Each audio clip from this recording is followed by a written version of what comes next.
ever wondered what Venus is actually like? Well, in today's video, you're going to find out 3 mind-blowing facts about this famously known hot planet and how it applies to the signs of Taurus and Libra. Join me in this series, Astronomy meets Astrology. Hey there, Cosmic Warriors, and welcome back to another video. And if you are new here, my name is Hannah. I am a Western practical astrologer. And if you have not joined the Cosmic Warriors Club, then what are you waiting for? Go to cosmicwarriorsclub.com. I hope to see you there. But before we do dive into today's video, don't forget to subscribe, hit the like button, and click the bell.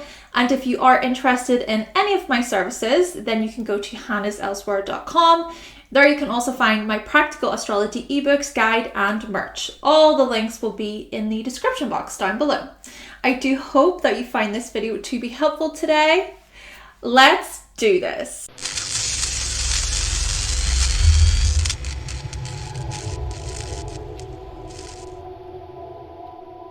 Alright, so just a quick reminder here, Venus in astrology rules both Taurus and Libra, and so we will be exploring the parallels between Venus, so the actual Venus, so between Venus and these two signs. The first mind-blowing fact about Venus is, like I said at the very beginning, Venus is hot. It's very hot, actually. In fact, it's the hottest planet in our solar system. Mercury may be closest to the sun, but Venus is the hottest. Its thick atmosphere traps heat in a runaway greenhouse effect, meaning Venus absorbs more energy from the sun than it can radiate back to space. The hotter the temperature, the faster it heats up. Its yellowish clouds of sulfuric acid trap the heat and cause the runaway greenhouse effect. It has a toxic atmosphere filled with carbon dioxide. Venus actually has so many volcanoes, over 1,600 major volcanoes and volcanic features, with many, many more smaller volcanoes, according to Oregon University. It's safe to say Venus is a hellish planet. There is zero vaping water and it can reach 462 degrees Celsius. Now just think about this for a moment. The hottest place on Earth is Death Valley in California, reaching up to about 56.7 degrees Celsius. And where I'm from, so I'm from Northern Ireland, when temperatures reach over 30 degrees Celsius here, in the summertime, we can feel like we are dying. Naturally, it does depend on how well climatized you are, but 462 degrees, that's like 10 times more than the hottest place on Earth. We would be crushed by the atmosphere and burnt to death in seconds. In fact, it rains sulfuric acid on Venus. Ouch. However, scientists suggest that up to 2 billion years ago, Venus may have had a shallow liquid water ocean. It had habitable surface temperatures, and whilst it's unlikely that there is life on Venus, some scientists theorize microbes might exist high in the clouds. In these areas, it is cooler with pressures similar to the Earth's surface. So let's just pause for a moment here and think about the sign of Taurus. Taurus is this very earthy, sensual, and grounded sign. Taurus represents the part of us that seeks security, stability, and ease. It's about providing for ourselves, eating so we can survive, and accumulating materials to sustain our desired quality of life. Taurus is heavily tied to nature, to the natural world. And if the Earth was to rule a sign in astrology, I think it would go to Taurus. See, Taurus is associated with Mother Nature, Mother Earth. Though thinking about this further, perhaps Earth could rule Cancer. Still, it's Taurus that points to us being grounded in our bodies, It's tied to the relationship we have with our physical body. And so when looking to Venus, we notice how there is some evidence to suggest that it harbored life long ago. And in cooler areas, life exists. But over time, the planet became hotter and hotter, perhaps showing us that as humans, we can overconsume, we can be greedy, we can take so much of the Earth's resources without giving anything back. Even consider the amount of natural disasters there are today. Consider the impacts we are having on the planet that we live in. Suggesting Venus is reflecting this rage, this anger, this warning that if we don't look after Earth, Mother Nature will scream. And when looking at Libra, Libra represents our security within our relationships. It shows us the importance of relationships and our survival, that we need people. Cooperation with each other enhanced our ability to survive under harsh environmental circumstances, says Psychology Today. And also think about how Venus is associated with beauty, attraction, and love. And Venus itself is hot. But the word hot, by definition, can describe feelings of passion and excitement. It's tied to lust and eroticism, maybe highlighting the importance of attraction and how it's connected with our survival. But then also think about the color yellow, keeping in mind those yellow clouds. Yellow is associated with happiness, friendship, joy, and positive feelings, but it can also be linked to jealousy and betrayal. Therefore, perhaps the Libra manifestation of Venus is showing us that we can live in unison, we can live in harmony with others, we can experience joy and happiness, love and passion, but we can also experience jealousy and rivalry. When not managed, we can try to tear other people down due to insecurity and feelings of inadequacy. We can be destructive. Essentially, Venus, being this ruler of both Taurus and Libra, shows us that in order to live a healthy and happy life, we need security, shelter, food, water, clothing, esteem. We need connection. Venus is tied to all of these things. The second mind-blowing fact about Venus is Venus was named after the Roman goddess of love, beauty, and desire. And it's often Venus in our natal charts that indicates these very things. We can discover how we love, how we receive love, how we style ourselves and beautify our environment, what our attractiveness is like, and what types of things we desire. Venus in our charts is associated with attraction, so who and what we are attracted to.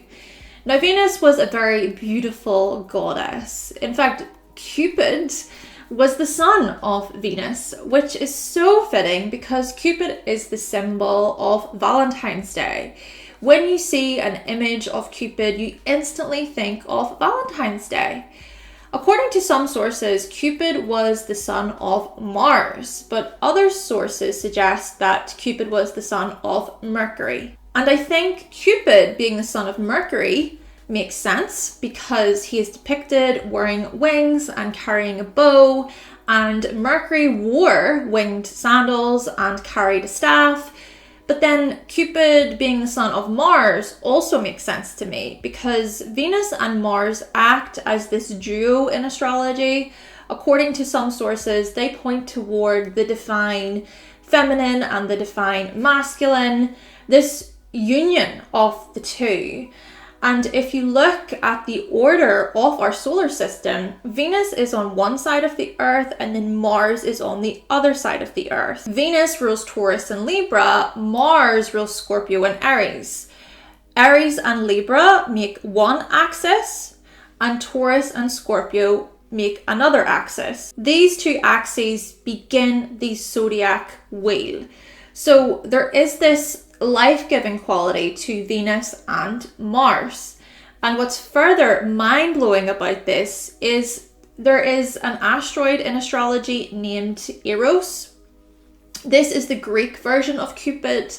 And this asteroid indicates an irresistible and very desirable kind of love. And the counterpart to Eros is the asteroid Psyche. Now, the story of Eros and Psyche is one of the best love stories in classical mythology. Psyche in the chart indicates the soul. Both of these asteroids are tied to our relationships in a very strong way. And get this as well, Eros travels mainly within the orbit of Mars. See the connections here with the possibility of Cupid being the son of Mars?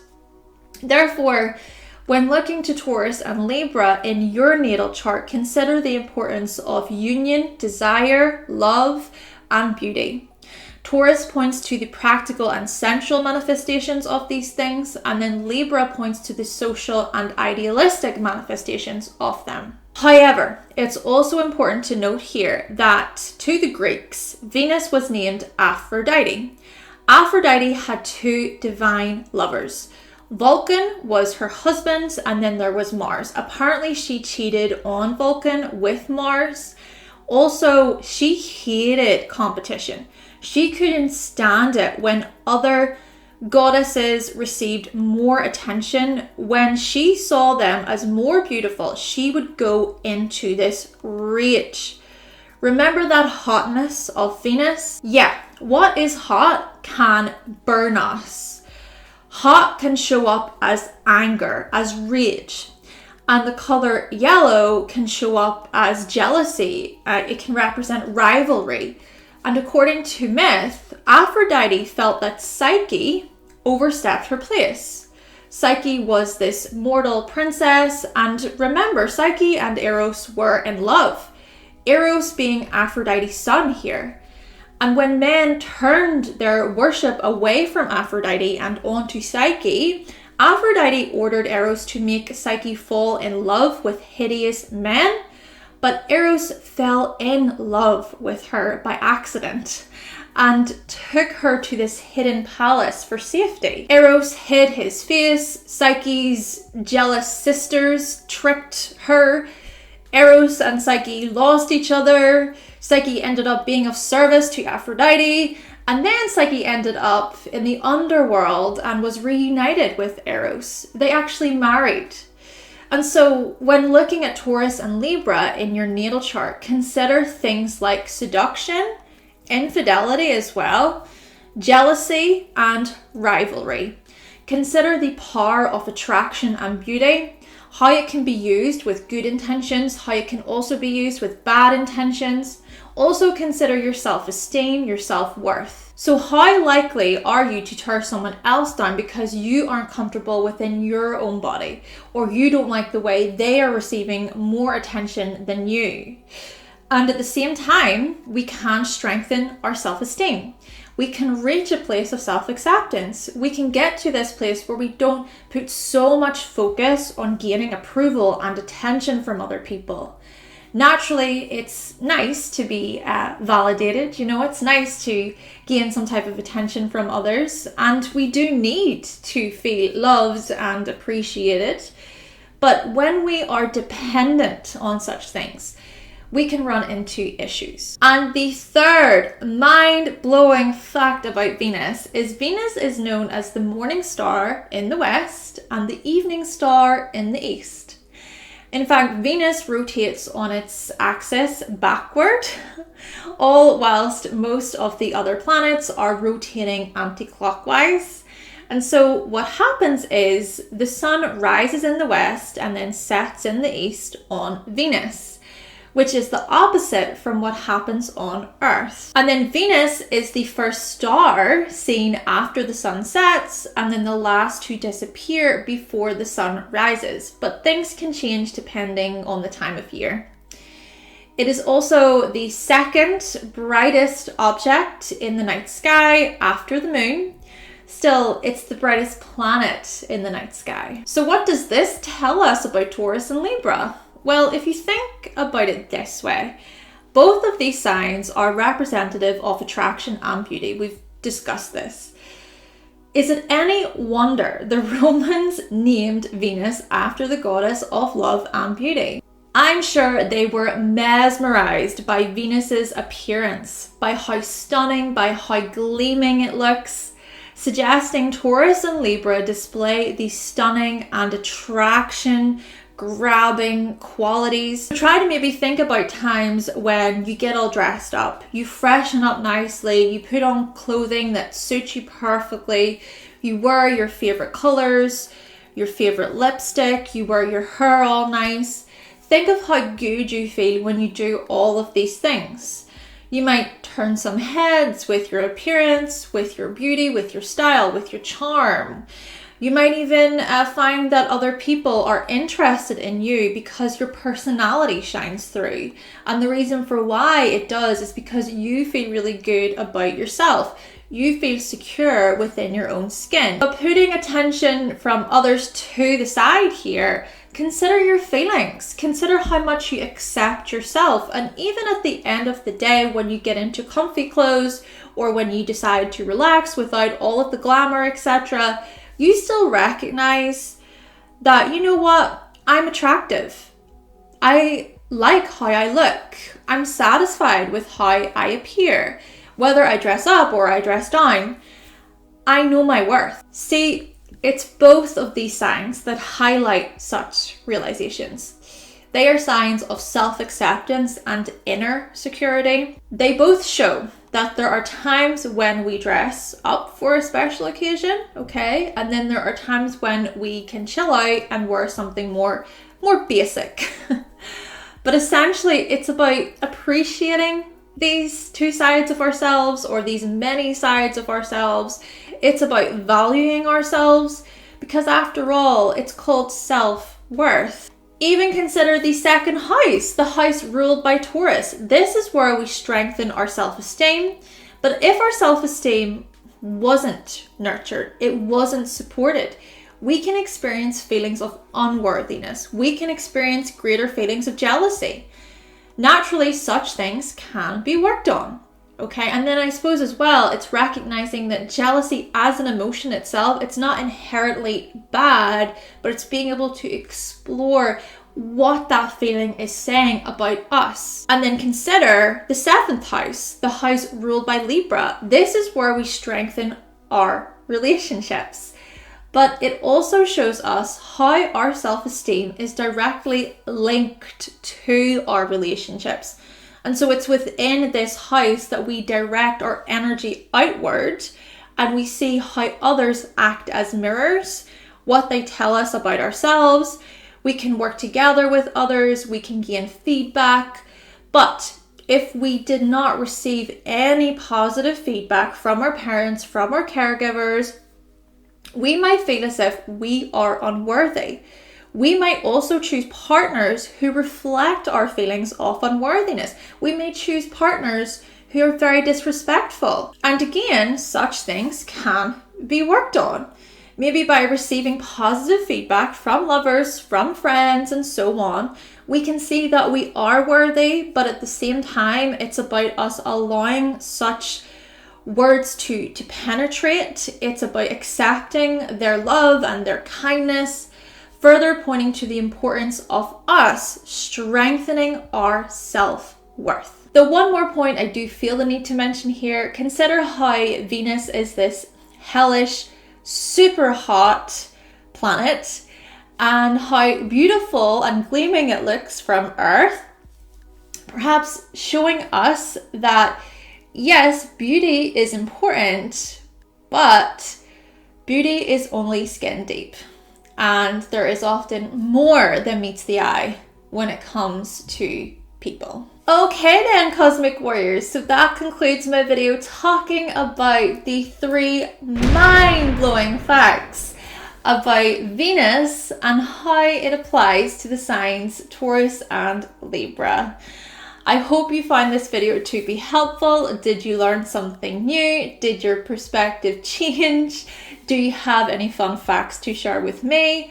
All the references will be in the description box down below. Be sure to check them out if you're interested, and let me know your thoughts and your opinions on today's video. But with all of that being said, thank you so much for watching. Thank you for subscribing. And of course, if you would like to see more videos from myself and you have not yet subscribed, then make sure that you click that subscribe button and also give this video a like if you did like it today. And I will be back with another video very, very soon. Bye!